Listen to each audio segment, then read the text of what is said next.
Balon d'Or, of course, favorites. At the top is Lamine Yamal, Rafinha, Egg prices are down. Yeah, según quién.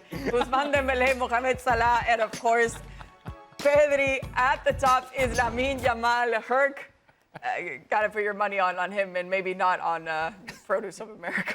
Wow. Wow.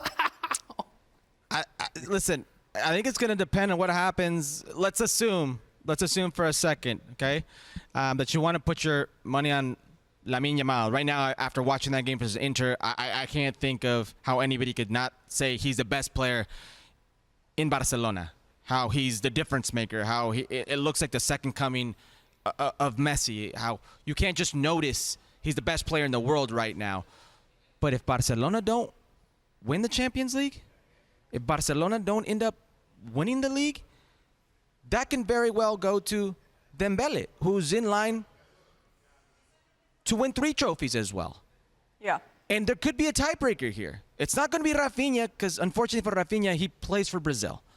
And right now, Spain and France will face each other in the Nations League. And that could be the tiebreaker right there. That could be the big factor, is where you play your national team.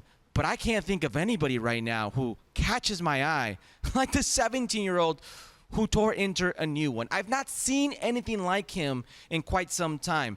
It is right now Lamine Yamal's to lose.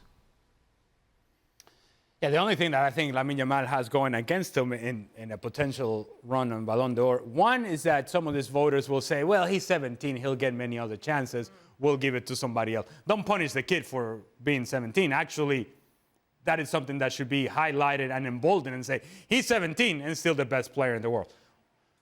The second thing that maybe could hurt Lamine Yamal is that the Barcelona players split the vote.